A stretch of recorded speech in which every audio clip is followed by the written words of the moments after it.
Hey friends, I'm doing a fun collab and it's with Cakes with Lorelei, and I'll put her link in the descriptions. And she's doing a beautiful angel cake. And I decided to do a ballerina cake to do with the Sugar Plum Fairy. And so stay tuned and see how I did it.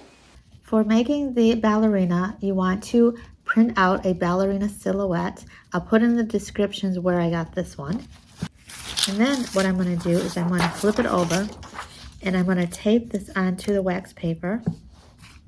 That way the image underneath doesn't slide around. Now I'm going to go to the stove to melt some white chocolate.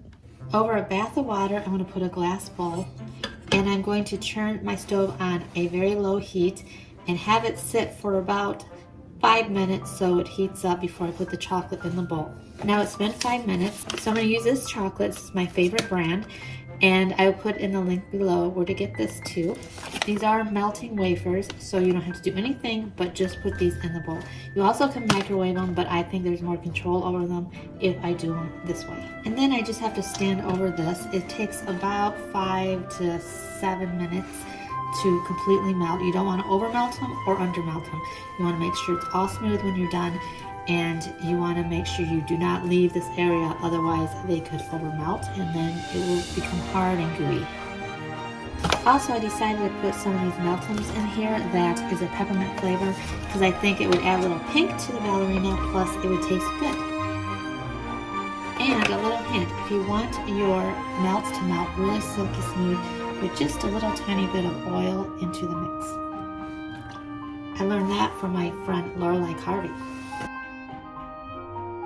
Now it's all melted, you want to make sure there's no clumps in it at all. You want it completely smooth because you need to put it in this piping bag and it has to come out the end of the piping bag. To do that part, I'm just going to take a glass and fold the piping bag back like this so it covers the glass. And just bring it in there, that way it's so much easier to fill this way. So it goes like this, and this is a disposable one. You can use one that isn't disposable too if you want. It's just easier not to since the chocolate does get hard in here. So that's why you gotta do this kind of fast, because you don't want it to get hard before you start doing your ballerina figure. And I'm just gonna put it in here now. It's super piping hot at this point, but it does harden up pretty fast, so I would say to make sure you do the ballerina right after you get the chocolate in here. I'm just gonna fold this up, and I'm gonna just lift this up.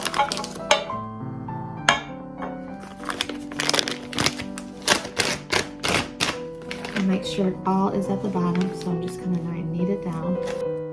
And then I'm gonna take a pair of scissors and I'm just gonna put a little bit of a clip at the very, very end. You don't need very much because this is gonna come out fast. So don't make it too big, so just a tiny bit. And hold it like this so it doesn't spill over. Now it is hot like I said, so I'm going to twist it though still and then go around my finger like I would do a normal piping bag. And so you want to hold it like this. I'm going to start with the head and then I'm going to go down to the feet.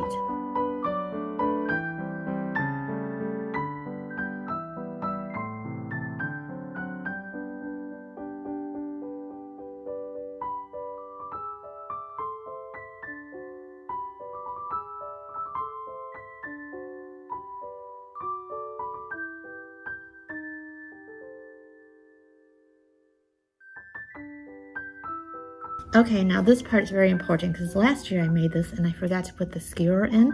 So get a skewer that has a pointy tip on it and place it right here and just press down with it.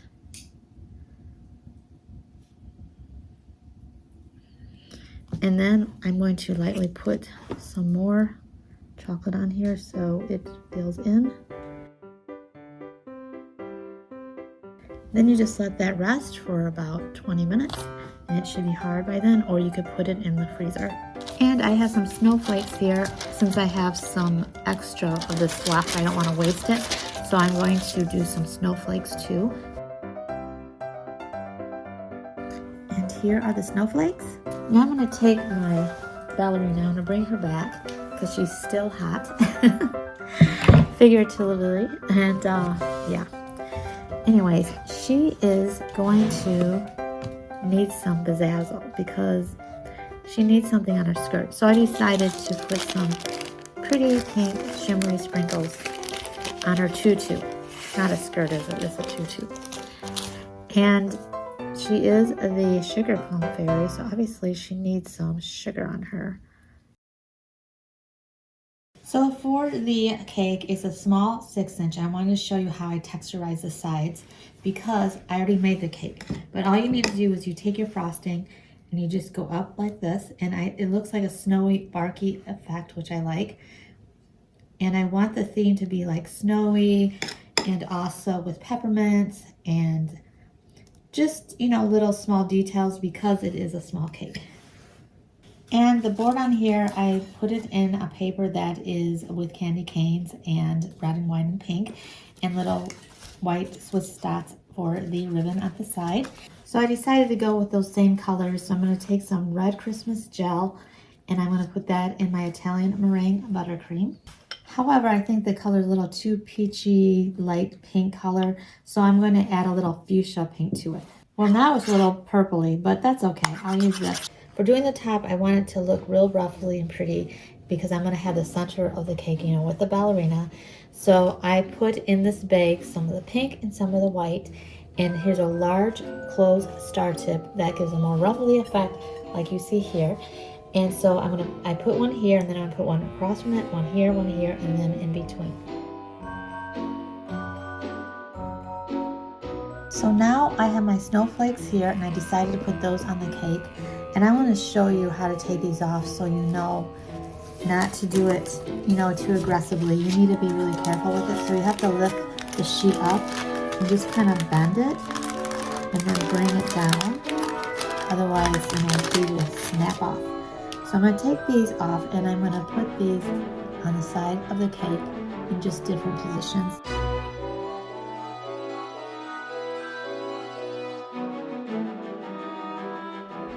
The very bottom of the cake in the rim part, I want to put an open star tip, and it's a small one, and I'm going to do the border, but to make it look kind of like snow. So to do that, I'm just going to squeeze down with it and just kind of do little swirls up and down. So it looks like that. And since this is a small cake, less is more, so I'm just gonna, this is done, and I'm now gonna put the ballerina on top. So here's the ballerinas. Yes, ballerinas. I kind of cheated. I made a new one, and here she is. The reason why is because there's more purple colors in here than pink, so I thought she'd be pretty. And so I'm gonna put her in this cake.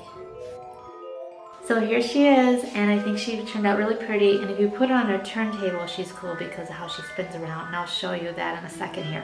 And it's a cake I'm gonna have for celebrating with our family tonight for Christmas. We're doing a little early Christmas. So this is a fun cake, and it has a peppermint filling in it. And it's all to do with winter and Christmassy and ballerinas and everything nice. So thanks so much for watching, and I hope you watch my next video.